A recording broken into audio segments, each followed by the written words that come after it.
around gifted education are made at the state and the local level, so very little of it is directed by the federal government.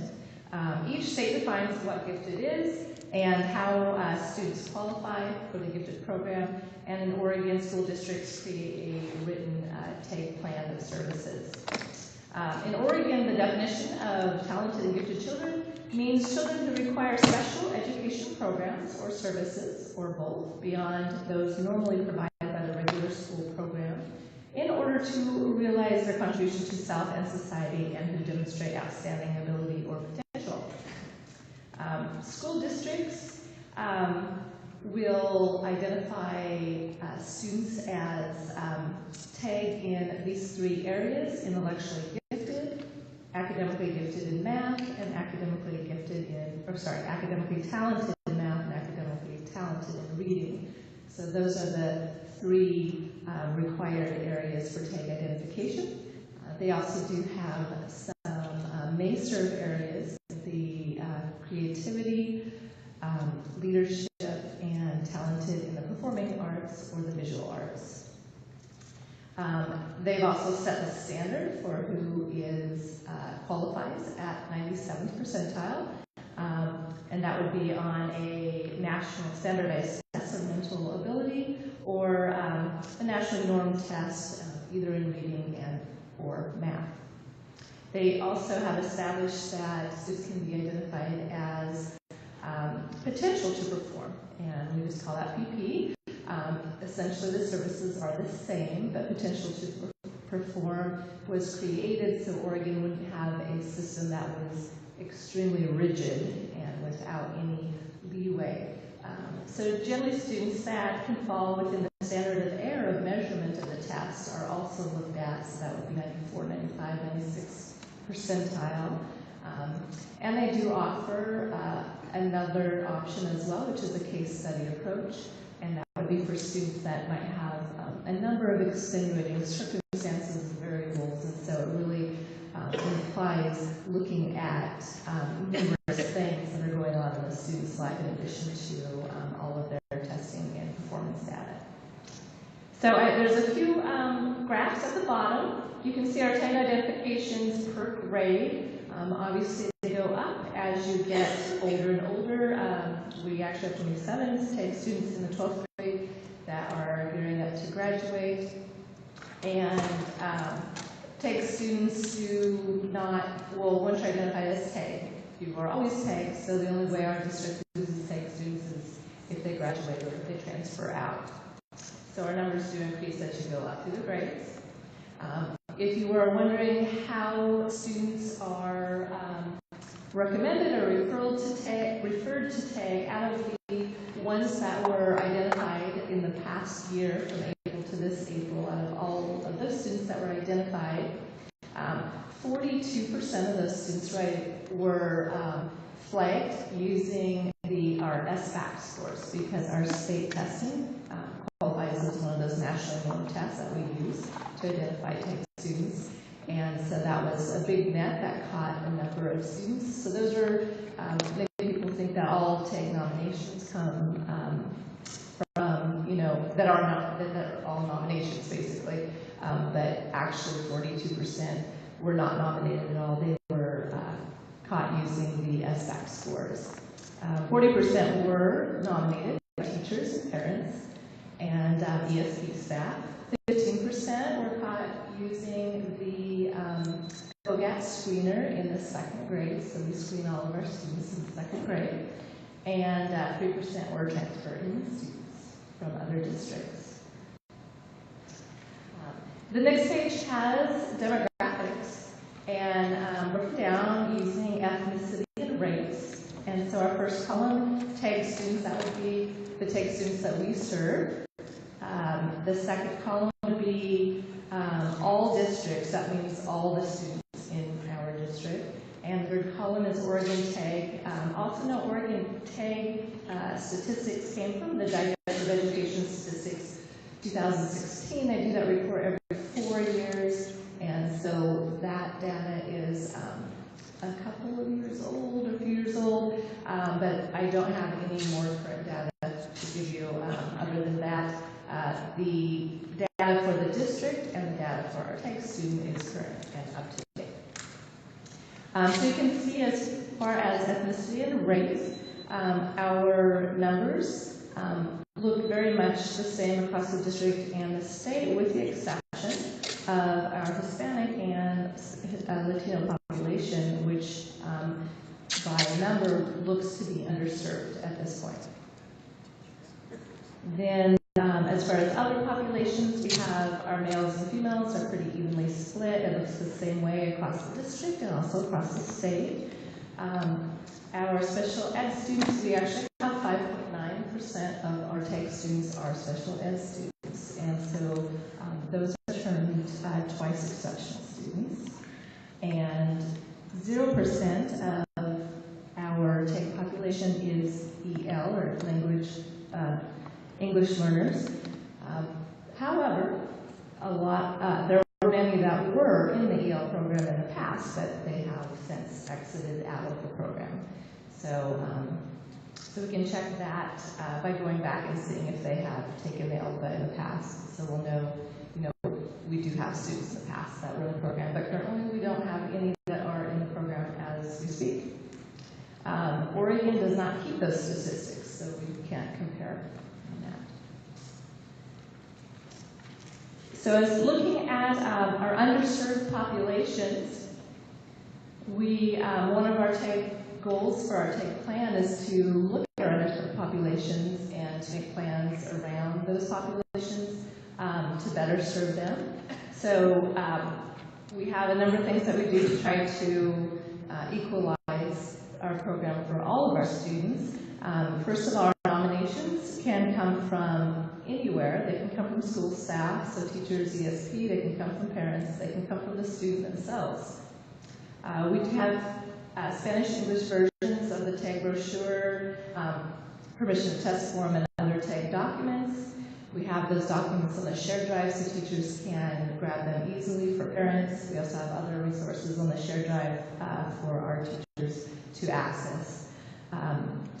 TAG documents, we do outreach to EL teachers and to our learning specialists each year and remind them that if they have students that are in the top of their class that they serve, that they should be nominating those students.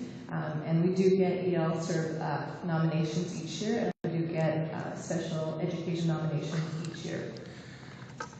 Our second grade students are screened using the COGAT screener, and we chose second grade specifically because there is no reading involved, and so we didn't want reading to be a barrier for our population. That level of screening is also endorsed by the Oregon Association of Talented and Gifted as well. They recommend doing that at an early grade, like second grade, before the reading is introduced into those tests. So that isn't to say that those tests don't have a little bit of cultural bias. I'm sure it's difficult to erase all of that from the testing, but as far as what we have right now available to us, we feel pretty good about that it is able to reach all of our second grade students. The SBAC scores are reviewed in the fall annually, and so students start taking the SBAC test in third grade, moving on all the way up through 12th grade. I think there's a couple grades in high school they may not, but so that gives them an opportunity every single year, just about starting in third grade, to show what they know, and that is for all of our students. So that is also a broad screening tool. So we have 2 broad screening tools. We actually have 3 broad screening tools because our teachers use STAR 360, localized testing in math and reading, and they can use the percentile ratings that are given in those tests to also screen their students for possible TAG nominations. And the COGAT itself, which is the testing company that we use, it's a cognitive abilities test. It offers accommodations just for SPED and EL students specifically. Things like assistance in reading, because the test is, even the reading test is not a decoding test. we can assist in the reading. We can help record answers, repeat directions as much as possible. If the student has an IEP that requires off-level testing, we can also accommodate using off-level testing with the COGAT. Extended time for students who have that in their IEPs. Large print edition for visually impaired. We can change the testing location and also have separate testing so students are not testing with their peers, or have an area that's comfortable and free of distractions if that's something that they need, rather than being tested in a group. For our EL students, we can do an English to native word synonym, basically. So if they come across a word in the test like suds that they've never experienced in the English language, we can give them a synonym in their native language. And we can also admit the verbal battery. So the COGAT has 3 batteries. We can admit the verbal battery for our EL students and just use the nonverbal battery and the quantitative battery together for composite score.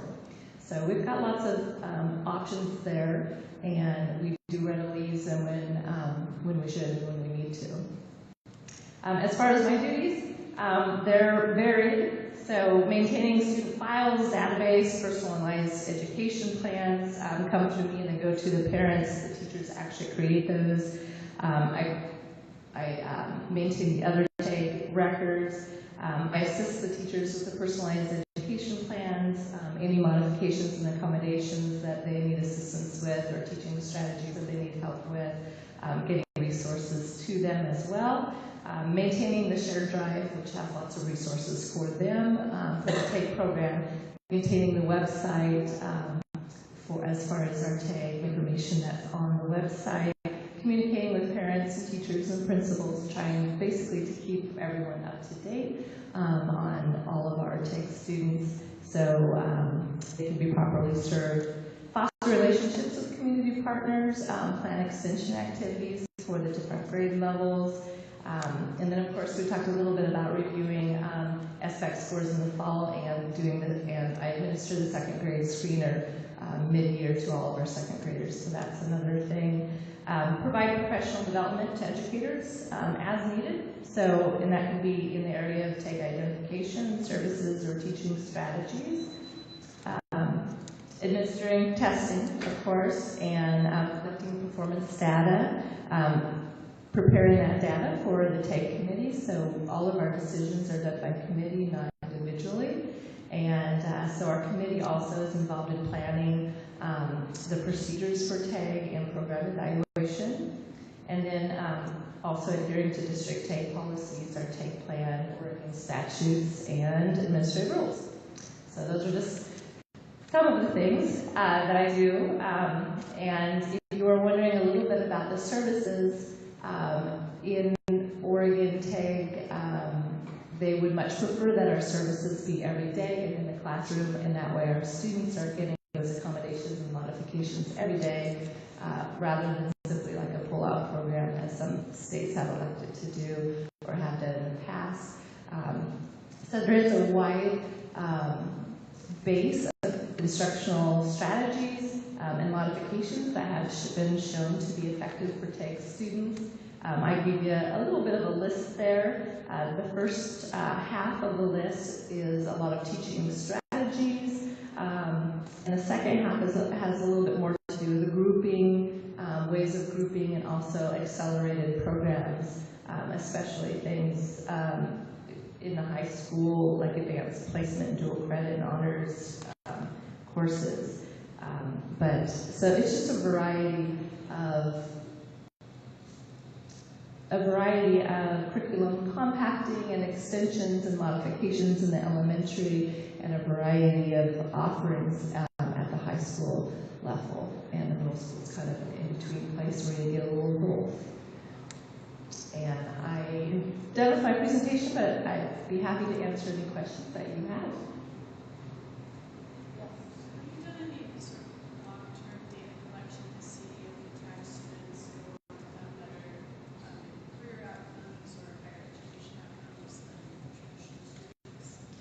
I have not done any long-term data collection on our students. I've only been actually in this position for going a little over a year.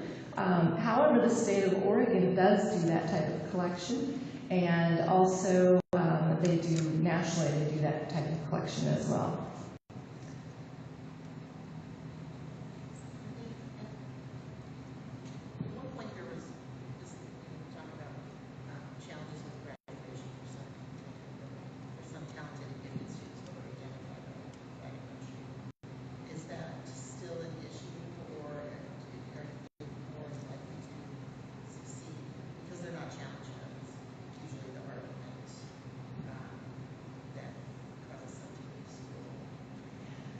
Correct, and that's, one of the premises of TEG is that all of our students need to be challenged or else they will be discouraged. And so there is a population of the TEG or TEG population that is termed underachievers, and basically those are students that have become disengaged with education. And so yes, it is a real challenge. We do lose some students in the high school to other programs. So as they move through the high school, they will sometimes decide that they might like to try an alternative education program or the community school or a different style of online learning perhaps. So we do have some students that do experiment with some different styles of education, hopefully to find the right mix for them.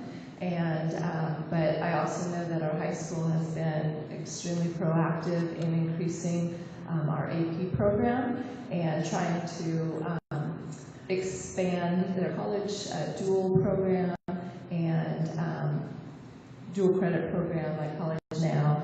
And so I know that they're always looking for more opportunities for these students, and they have been working really hard to expand those programs. But it is a continued challenge for some of the students. But as you know, TEG students are like all of our other students. There's a wide variety of them, and you can't really classify them as being a certain way because they're like all of our other students. There's just such a wide variety and so many different aspects to them.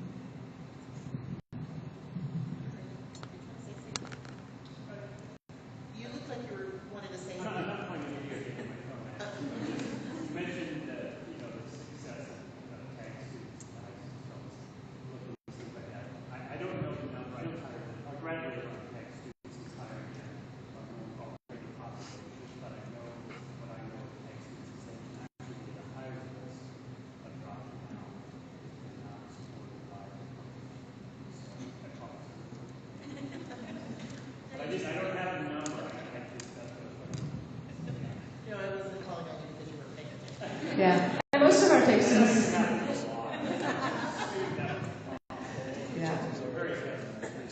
And we had 26 TEG students graduate last year, and only a couple moved to different programs. And that's pretty much the same this year. We have 27, and they're on track to graduate, but we have had a couple move to different programs or try different things. But so it's probably only about 10%, I guess, that are maybe trying other types of educational avenues. We know before we didn't have all these great programs to help them. So I mean that's a pretty high number. That's about 90% that are moving through and graduating. And actually some of them graduate. We have 2 TEG students that graduated early this year already, so that also happens.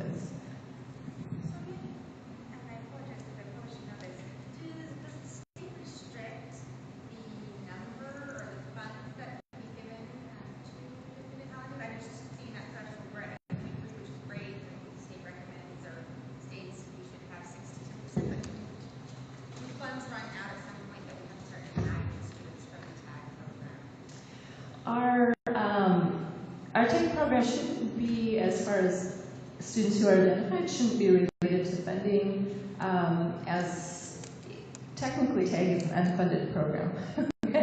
So the state doesn't give funding for TEG, our school district does. And so our funding is a very localized decision.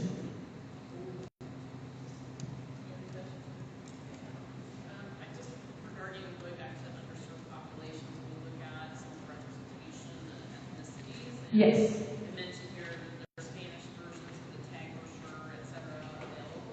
Yes. Now, what about the cultural maybe barriers that might be in place? It might be, you can't just say here's a Spanish language brochure. There might be some fearfulness about getting your kids involved in the program or something. I don't know. I'm just asking about how do you approach that from a cultural standpoint? That's absolutely correct. We do rely heavily on our educators that already have built relationships with our parents to work with our parents and to help break down those barriers because they are the people that are in the most contact with our parents. And you're absolutely right, just because we put something in Spanish doesn't mean that it's going to be inviting for all of our different cultures, and obviously we don't have them in all of the different languages either. So we're doing our very best. I am currently learning Spanish, so I'm not saying I'm proficient. I'm only on like lesson 12 unit 12, I guess, of 20 units of Rosetta Stone, but I have a lot of Spanish-speaking support in my building, and also cultural support. And so a lot of, I'm fortunate that I'm able to ask them questions about the culture, and they're able to, give me pretty, I would say, accurate answers. And hopefully that can also break down some of the barriers as well.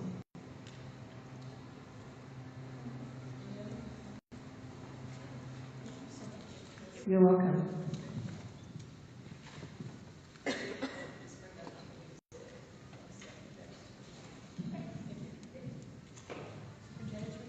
Okay, so for my report tonight, I just wanted to give a quick update on a couple of things. Facilities master planning process is moving along, and after our first facilities meeting, one of the things that I've done is to check with Portland State to see what it would take and about what it would cost to go ahead and do the population study. And I was pleased that because when we were first talking about this, I know that there are a lot of people relying on Portland State. It looks like if they have the capacity, they may be able to do it for us in July or August of this year. And if there are two kinds of studies that could be done. One would include by elementary area. That's much more extensive and much more labor intensive, and I don't know that they could necessarily have the capacity to get that done on the timeline that I mentioned. And it's also much more expensive. So the full-blown by neighborhood school would be $13,000 to $15,000 is the rough estimate, and the whole district look is $4,000 to $5,000. So given the fact that we're in a year when we're going to be, the 2020 census is going to take place, and the facilities master plan is really the first, it's a snapshot in time. It's my recommendation that we do the whole district, and then later, after the master planning process is done, after the census is complete, it may be that the school district down the road, before they get ready to, get serious about a bond, that they do the more in-depth study. You have the benefit of having a census, which we're about to have completed, so I think it would be fresher information and might be more helpful at that time. So that's, just my recommendation at this point. The other part of that is that we're getting some information. One of the questions that came online was about how does this process differ? You have the same, the district is still working on this, and the same architect, how is this different? And I hope from people watching the other night, they understand that this is not a pre-bond piece. This is a facilities master planning process that follows very specific guidelines and using the tools that are outlined by Oregon Department of Education. So it's step by step. It's about an 18 to 24 month process, and we're going to move along according to how the community, as far as input and so forth, helps us get that. We need to get this done in order to really look to the future of our building. So you'll end up with a 10-year plan that, of course, you will be refreshing as you go along. But certainly, this is the foundational piece. So we're back to the beginning. We're not. It's not that we've discounted everything that was done before, but we're going to use this process as the foundation. And the other information that we've gathered since the beginning of the district is always there and available to inform as the district moves forward. The other thing I'd like to share is that we had a presentation on a dual immersion program, and I know that there was some excitement from some members of the board for us to move forward on that. I'm very pleased to announce that Jonathan Faust, who is the Migrant Education Director for the Columbia Gorge ESD, has been given permission by the ESD to facilitate that process for us, the planning. So what we're going to be moving forward with is the planning year. He has the expertise. We don't internally have the kind of expertise that's required to really do justice to what needs to be done in order to build a program that can be sustainable over time. So next year will be a planning year with a committee working on that, led by Jonathan Faust. That's really good news. And then the other thing, just real quickly, I'd like to add is that Randy Anderson and I went down and met with Representative Greg Smith and on Monday, and had the opportunity. I just really appreciate the fact he's one of the co-vice chairs of the Student Success Committee, and I know they've changed the number on it, but House Bill 2019, which deals with the School Improvement Fund, was version, I think it was 6, that we went over the amendments line by line with him. He invited us down along with leadership from Eastern Oregon, and was very good, very open, very candid about allowing us to really give input into what the legislators have come up with in terms of accountability measures and those kinds of things. So I felt good going out of there that we were listened to, and that some things that could be looked at as rather punitive and taking an awful lot of time away from actually getting dollars where we want them, which is doing services, could potentially be avoided. At least he has the message and took that forward the very next day when they had a hearing on that. So appreciate that. So that's my update for tonight.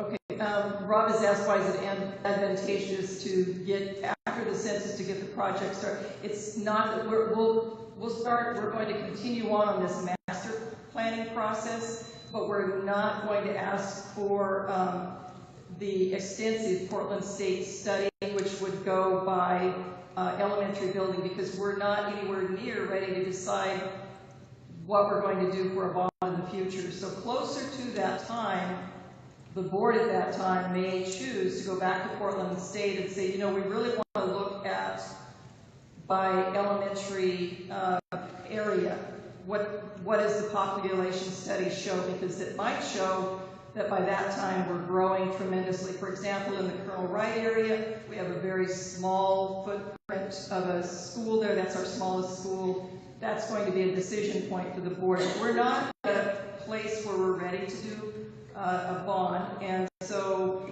having that extensive, while it'll give you some information right now, again, this whole thing is a snapshot at a time, just meant to help us with an overall 10-year facilities master planning. But the detail, I believe that when the district is ready to go for a bond, when the community is ready to go out for a bond, that work would be better advised if it was taken with having the census, the 2020 census, because we're almost 10 years out from the last census. So it'll be good information, but it'll be better if they wait until afterwards. So does that help? Okay. Any other questions?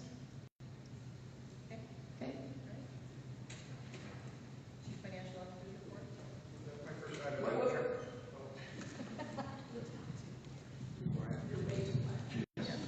My first item, Manager, is appointment of some individuals to the Budget Committee, and I think if I could, for the benefit of some of the new board members, a little background on the Budget Committee and that sort of thing.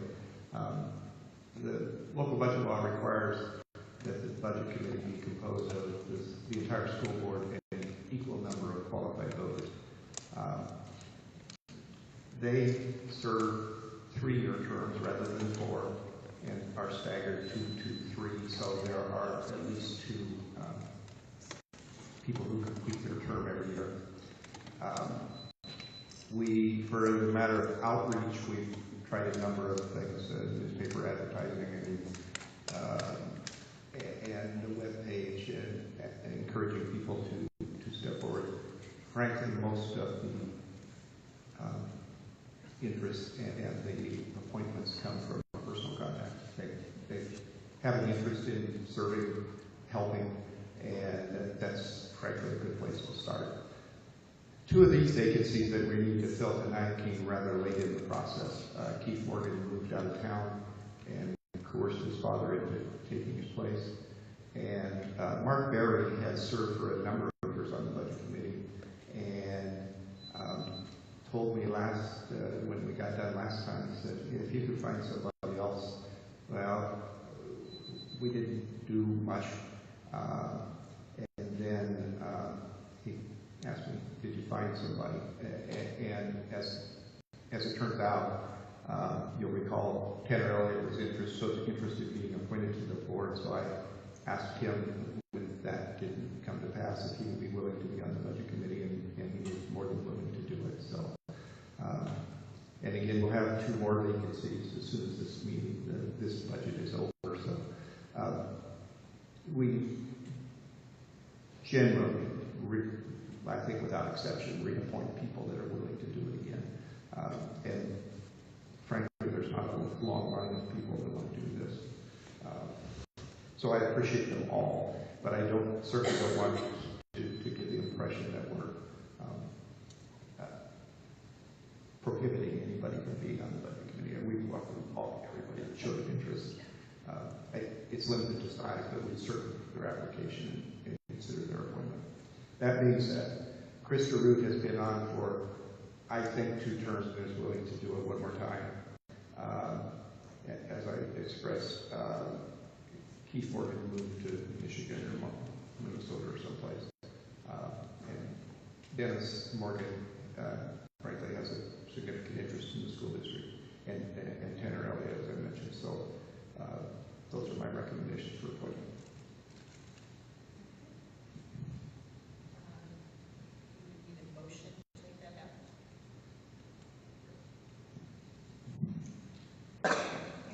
I make a motion to appoint Mr. Wu and Tanner Elliott to 2-year terms on the budget committee expiring June 30th, 21.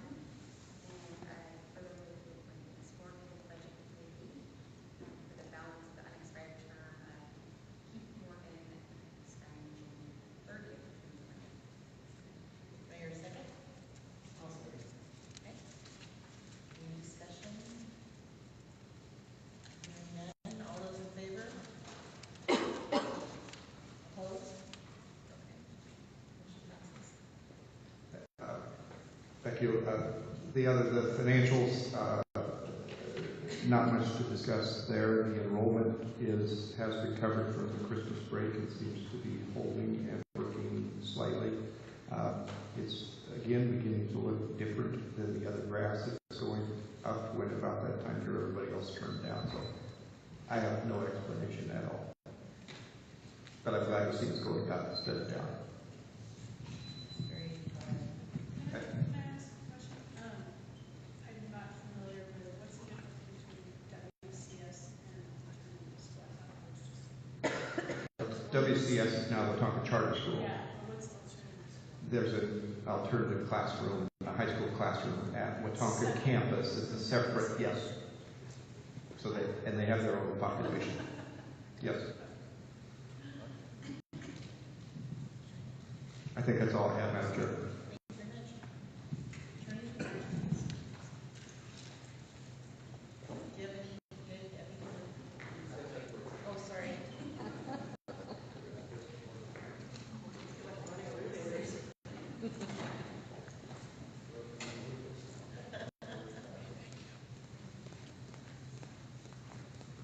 I just have a couple of things tonight.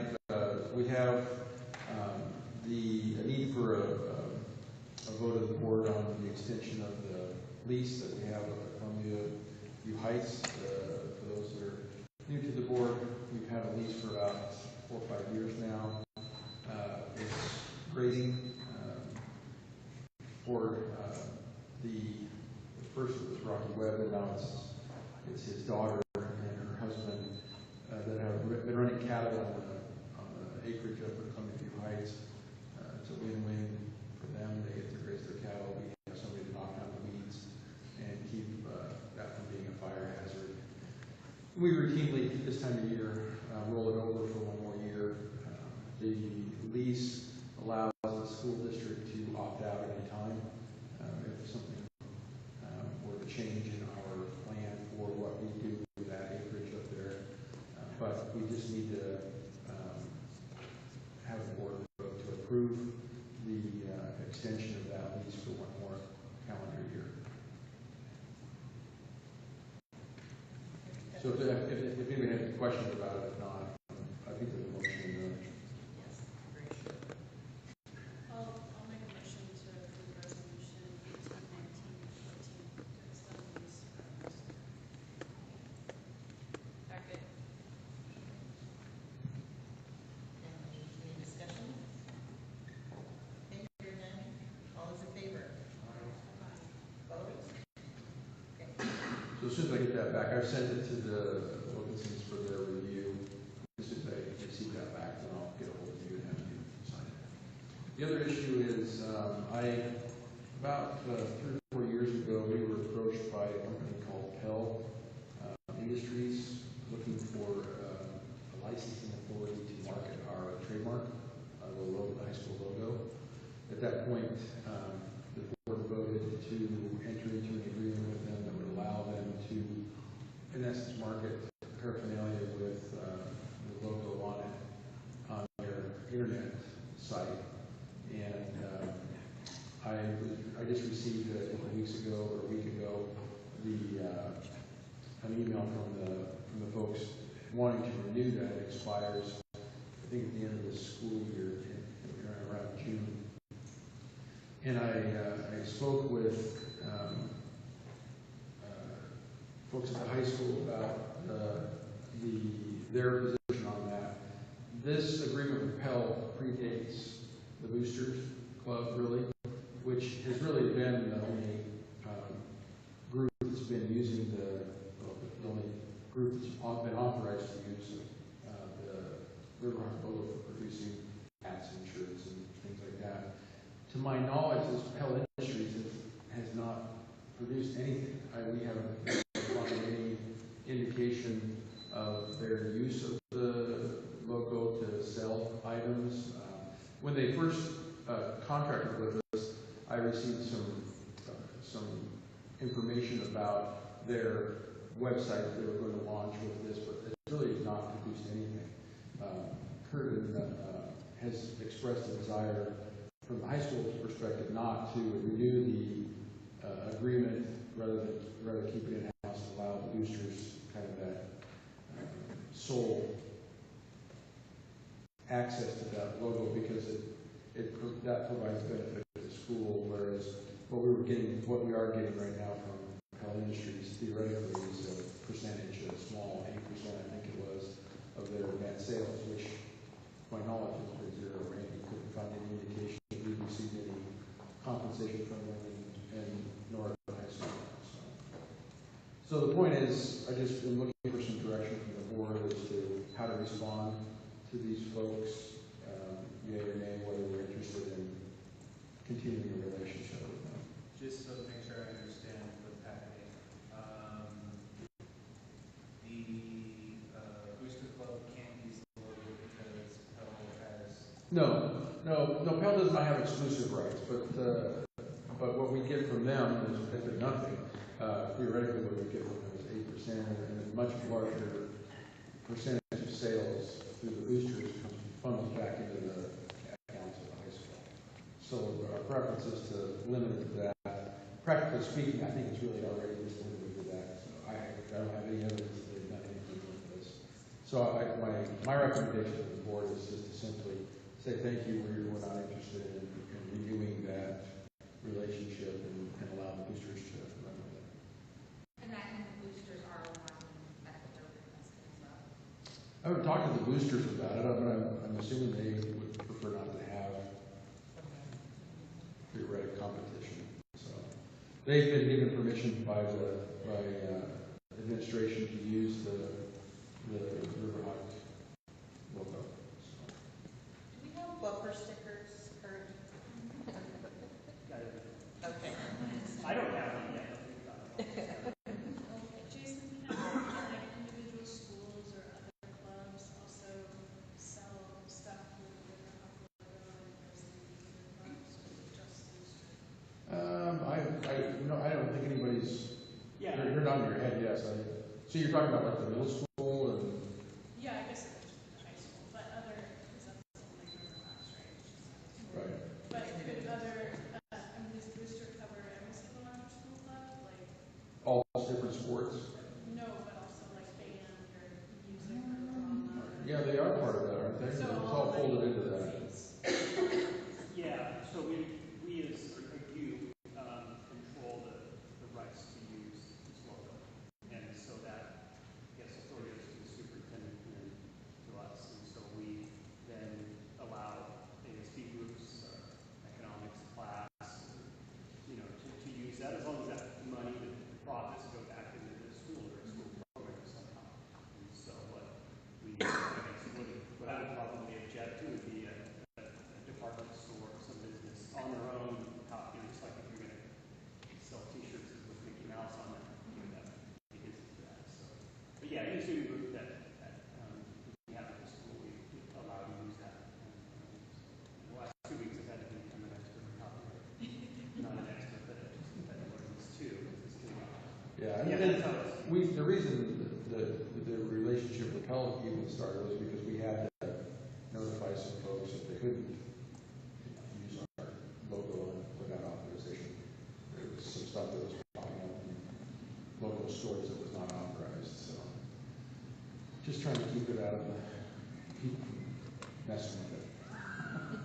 So again, I agree with Kurt. I think I'd like to see the control of that stay within our school district. And the biggest part is that I just haven't seen anybody using it for the purposes that Pell's asked to. So. And if they are paying us for it. Yeah, and that's right. If they are paying us for it. Right. Does anybody have any objection to that recommendation? I'll make a proposal to decline the extension for licensing agreement with Dublin Tools. Did I say that right? Is that correct? Yeah, I don't think we need a resolution. I just think that, yeah. It says possible action, I just figured I'd throw it out there. So if you had decided that you wanted him to renew it, we would have had to have an action item, since we're not going to, the fact that we don't have yet, it lapses. I'll just let them know that we don't intend to renew and go run its course. Thank you. Okay, discussion action items. Out-of-state travel.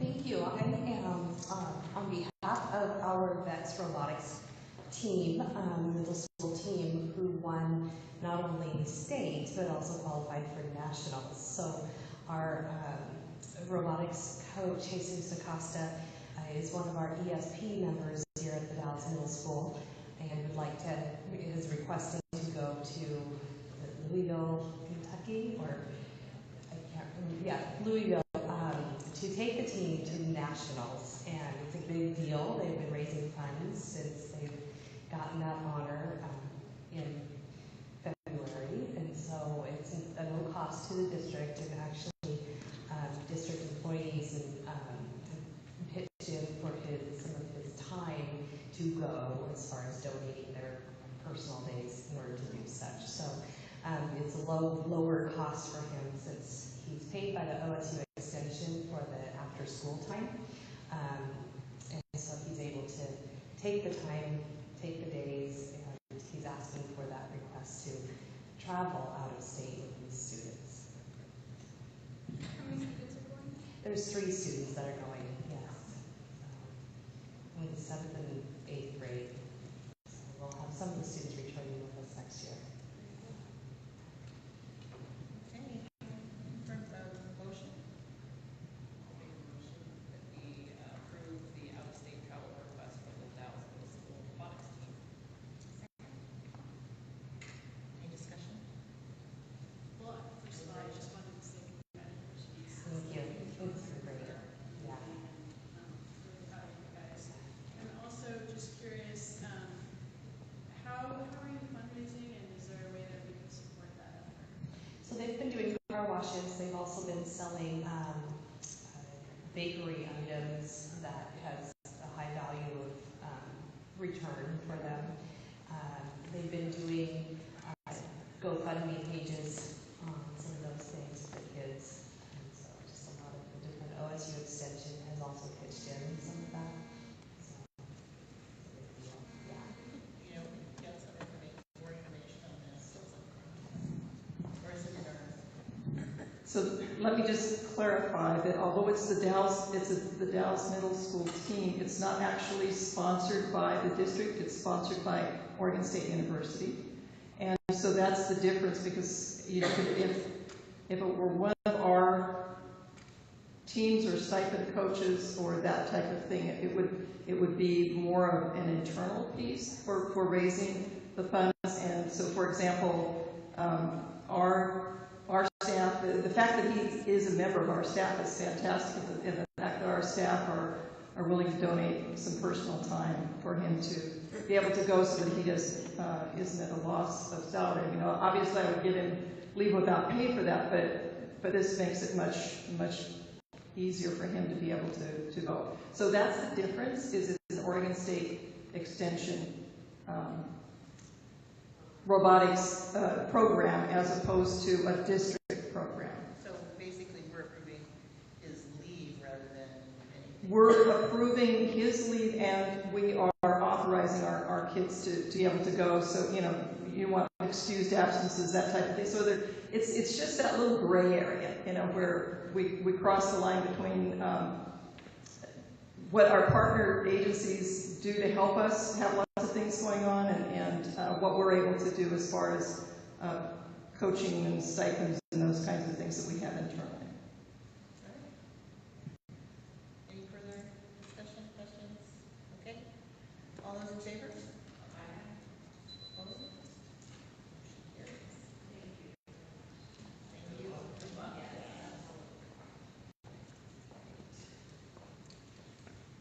Okay. Short-term borrowing program. Mr. Anderson. Yes, Madam Chair, this is the borrowing resolution. For a number of years, we have participated in a pool of tax anticipation note borrowing. It actually works very well. We sort of get an advance on property tax collections in June, pay it back in December, and smooths out the cash flow during the summer before the state school must start paying again. The issuance costs, the underwriter fees and those sort of things are shared by the pool, and they're really rather reasonable. And in this year, to the extent that we don't have to use any of these dollars, it's earning 2 3/4% in the state pool, and they're going to sell the notes. They're expected to sell them for 2.2. So we actually would make a few bucks on the interest. It's really a great deal of comfort knowing that going through the summer I don't have any cash flow problems. And the downside is it's one of those things that it takes time to wean yourself off of because you've spent part of that money in advance. So we're gradually reducing the amount of the TAM note. But it helps cash flow tremendously, and it's not costly by any measure. So I think there's one small other benefit that because you do this and it's a public offering of debt, all of the financials and all of the reporting are always up to date because you have to issue a preliminary official statement to the people that are going to buy the bond or notice. So, given that we're perhaps going to issue bonds someday in the future, we would benefit from all that work that's already been done. So it does have an advantage. I'm hopeful the board will authorize this resolution so we can continue this program.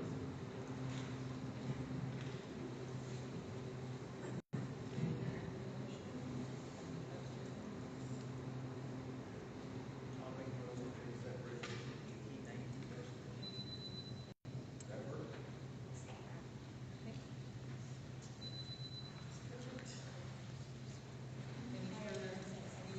Any discussion? All right, all those in favor? Anybody opposed? All right, we have school policies with no action. Is there? I have one more resolution. Oh, I'm sorry. Okay. Here you go, Richard. 18, 19, 15, the district was awarded a grant through Title I.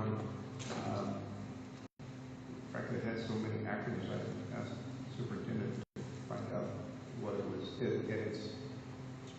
It's a fairly short timeline, and we're working on determining this to improve certain outcomes, which seems pretty broad. But it's a reasonably short timeline, so we're working on a spending plan to do that. We weren't anticipating this at all. But I think we need to do this so we got the authority to carry out the plan. I'll make a motion to adopt resolution 1819-15.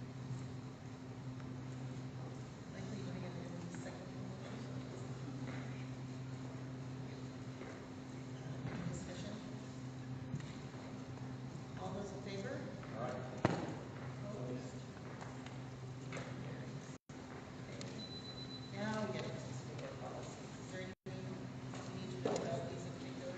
The only thing that I will say is the administrative rule, the policies are fine, the administrative rule for the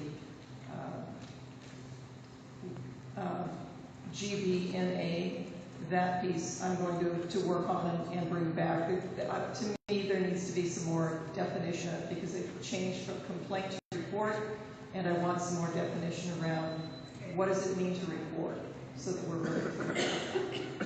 I'll bring that up the next time. Is that one we will need to approve? You won't, the administrative rule, you won't need to approve, but you need to be aware of it and have it here, but just know that, because I always bring those to you, that I need to do a little wordsmithing on that language so it's clear. Yes. I knew that we didn't approve it most of the time, but there are some. There are some exceptions, correct? All right. So the only other thing just before you adjourn is our board operating protocols. We always, sign off on those at the beginning of the year. We've had some changes in terms of board membership, so I just want to make sure that everybody has a copy of it. And Cindy said if you decide you want to sign another copy before the end of the year, that's great because we do have some new board members. So just for your information only, to make sure you have the current board operating protocols, which will be looked at again when we have the